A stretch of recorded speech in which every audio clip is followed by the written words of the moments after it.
मध्य प्रदेश में मोहन सरकार के 2 साल पूरे होने पर उप मुख्यमंत्री राजेंद्र शुक्ल ने स्वास्थ्य सुविधाओं और चिकित्सा शिक्षा के क्षेत्र में किए गए कार्यों का विस्तृत लेखा जोखा पेश किया है। जहां डिप्टी सीएम ने बताया कि बीते 2 वर्षों में प्रदेश ने मेडिकल एजुकेशन से लेकर अस्पतालों की क्षमता बढ़ाने तक बड़ी छलांग लगाई है। देखिए खास रिपोर्ट। मोहन सरकार के 2 साल, स्वास्थ्य क्षेत्र में बड़ा विस्तार। डिप्टी सीएम राजेंद्र शुक्ल ने गिनाई उपलब्धियां। बच्चों को HIV पॉजिटिव ब्लड चढ़ाने पर बोले शुक्ल, जल्द ही दोषियों को पकड़ा जाएगा। मध्य प्रदेश के उप मुख्यमंत्री राजेंद्र शुक्ल ने सरकार के 2 साल पूरे होने पर सरकार की स्वास्थ्य सुविधाओं और चिकित्सा शिक्षा के क्षेत्र में किए गए कार्यों की विस्तृत जानकारी दी। उप मुख्यमंत्री राजेंद्र शुक्ला ने कहा कि मध्य प्रदेश में मेडिकल शिक्षा के क्षेत्र में ऐतिहासिक विस्तार हुआ है। उन्होंने बताया कि जहां पहले प्रदेश में सिर्फ 5 मेडिकल कॉलेजेस थे, वहीं अब इनकी संख्या बढ़ाकर 19 शासकीय मेडिकल कॉलेज तक पहुंच गई है। इसी के साथ ही प्रदेश में 14 निजी मेडिकल कॉलेज भी संचालित हो रहे हैं। उदाहरण के लिए जब हमारी सरकार बनी थी तो मेडिकल कॉलेज 5 थे, फिर 14 हुए और इन 2 वर्षों में 14 से बढ़ के 19 हो गए हैं। पिछले वर्ष हमने 2 मेडिकल कॉलेज शुरू किए, श्योपुर सिंगरौली और उसके पहले नीमच, मंदसौर और सिवनी, ये 3 मेडिकल कॉलेज शुरू हुए। कुल मिला के उद्देश्य यह है कि हमारी MBBS की सीटें बढ़ती जाएं, डॉक्टरों की उपलब्धता जिससे हमारे पास पर्याप्त रहे। PG की सीटें भी उसी प्रकार से बढ़ी हैं और अब आज की डेट में 19 मेडिकल कॉलेज शासकीय है और 14 मेडिकल कॉलेज प्राइवेट है। उन्होंने कहा कि जिला अस्पतालों की क्षमता भी बढ़ाई जा रही है। जहां पहले 300 बेड के अस्पताल थे, उन्हें अब 400 से 500 बेड तक विस्तारित किया जा रहा है। IPHS मानकों के अनुसार 30 पदों को मंजूरी दे दी गई है और मांग के आधार पर भर्तियां लगातार की जा रही है। डिप्टी सीएम ने बताया कि सरकार ने डॉक्टर्स की कमी दूर करने के लिए MBBS और PG बॉन्ड व्यवस्था को प्रभावी किया है। प्रदेश में 5000 से अधिक MBBS डॉक्टर और 3000 से अधिक PG डॉक्टर बॉन्ड के माध्यम से स्वास्थ्य केंद्रों तक पहुंचते रहेंगे। MBBS की सीटें 2275 से बढ़ के 2850 हो गई है। इसी प्रकार से PG की सीटें बढ़ी है। वहीं दूसरी ओर हमारे जो स्वास्थ्य केंद्र हैं, आपने देखा कि लगातार जिला अस्पतालों की सीटों के उन्नयन किए जा रहे हैं।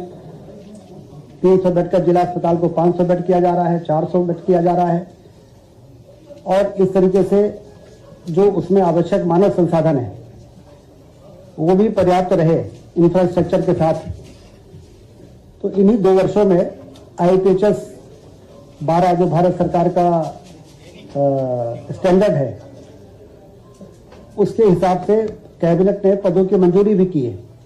उन्होंने आगे कहा कि 2003 से पहले बने मेडिकल कॉलेजेस को अब तोड़कर नए सिरे से आधुनिक सुविधाओं से लैस किया जाएगा। रीवा, जबलपुर, ग्वालियर और इंदौर की मेडिकल कॉलेजेस के लिए DPR तैयार कर नई बिल्डिंग बनाई जाएगी। इंदौर में 772 करोड़ रुपए की लागत से नया अस्पताल बनेगा, जबकि रीवा में 322 करोड़ रुपए से नया अस्पताल तैयार किया जाएगा। इंदौर के MY अस्पताल में हुए चूहा कांड को लेकर भी डिप्टी सीएम ने कहा कि अस्पताल के रिनोवेशन और सुधार कार्य किए जाएंगे ताकि भविष्य में ऐसी घटनाएं न हो।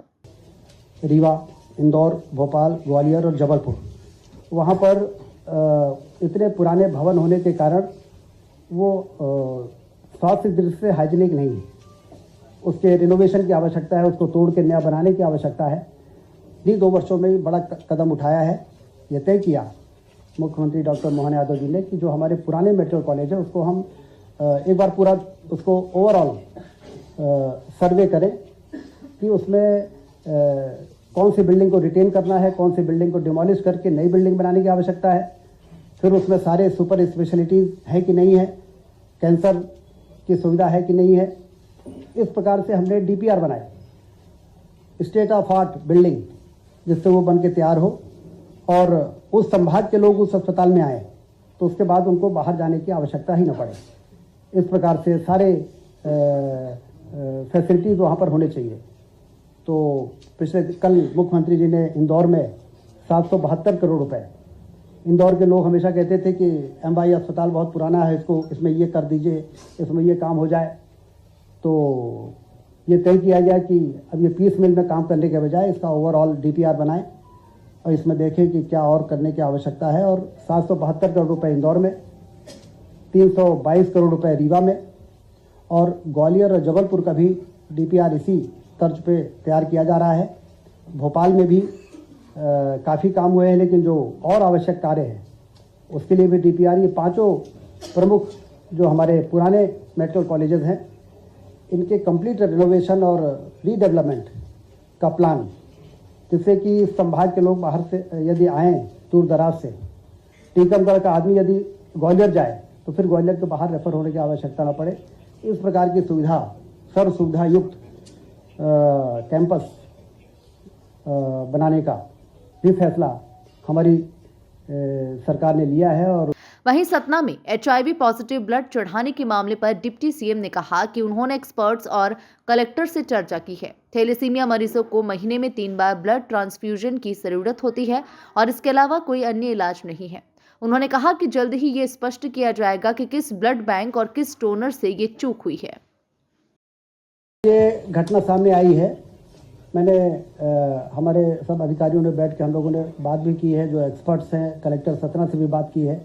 तो जो थैलेसीमिया के मरीज होते हैं उनका महीने में 2 से 3 बार ब्लड ट्रांसफ्यूजन करना पड़ता है उनको स्वस्थ बनाए रखने के लिए। तो ये जो ट्रांसफ्यूजन होता है उसमें इस प्रकार की बातें आई हैं, हमारे ही लोगों ने उसको पकड़ा है कि 4 लोग ऐसे हैं जिसमें एक का तो मदर फादर HIV से पीड़ित थे, वो बात आई है। और बाकी जो 3 हैं उनका ट्रांसफ्यूजन कहाँ कहाँ हुआ उसके रिकॉर्ड कलेक्ट किए जा रहे हैं कि क्योंकि उसको जब महीने में 2 बार ट्रांसफ्यूजन करना है तो वो एक ही सेंटर से ट्रांसफ्यूजन नहीं होता है, कभी प्राइवेट में भी चले जाते हैं, कभी किसी रिश्तेदारी में गए तो वहाँ पर जाके संपर्क किया। ये ब्लड बैंक में जो ब्लड अवेलेबल रहता है उस अवेलेबल बैंक से या कोई डोनर को ले जाके और वो लोग अपना ट्रांसफ्यूजन कराते हैं। और उनकी परिस्थितियों को देख के ट्रांसफ्यूजन जिस सेंटर में भी जाते हैं लोग इसलिए करते हैं क्योंकि ट्रांसफ्यूजन के अलावा उनका कोई इलाज भी नहीं है, या तो बोन मैरो ट्रांसप्लांट करें या ट्रांसफ्यूजन करें। तो बहुत ही जल्दी हम लोग वहाँ पर पहुँचेंगे कि किस ब्लड बैंक से या किस डोनर से इस प्रकार की परिस्थितियाँ पैदा हुई हैं। कुल मिलाकर मोहन सरकार के 2 साल पूरे होने पर उप मुख्यमंत्री राजेंद्र शुक्ल ने स्वास्थ्य और चिकित्सा शिक्षा में किए गए बड़े बदलावों को सामने रखा। Bureau report, MP news, Bhopal.